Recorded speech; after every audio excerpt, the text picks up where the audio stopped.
Hey guys, I just wanted to record a video to show you how to use the APE MAN strategy in case you missed the lesson or you just forgot.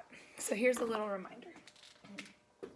First of all, APE MAN is really helpful in chemistry only for stable atoms. And you need to remember that APE MAN has a pretty nice mass.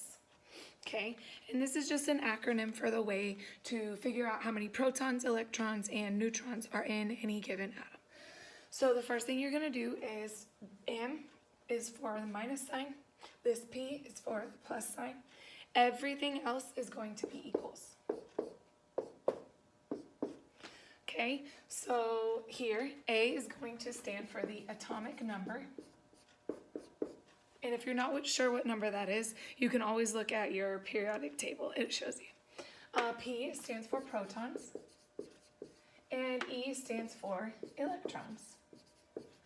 Okay, so what this means is that the atomic number for any element is going to tell you how many protons and how many electrons it has. So for instance, carbon has the atomic number of 6 on the periodic table, so therefore it has 6 protons, and it also has 6 electrons. Now, on the next one, M stands for the mass number.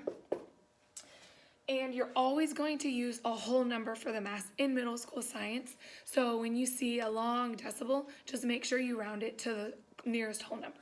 So the mass number is going to be, it's going to go with the atomic number. And this is going to stand for neutrons. And so what this means is that the mass number rounded minus the atomic number is going to give you the number of neutrons in any given atom. And at the bottom, we have P and an M.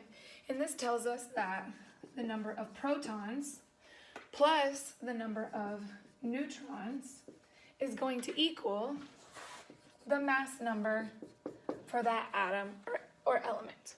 This also reminds you that the protons and the neutrons can be located in, or will always be located in the middle of the atom, aka the nucleus.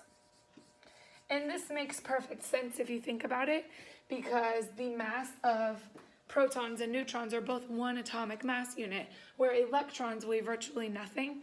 So the protons and the neutrons are what give the atom its mass.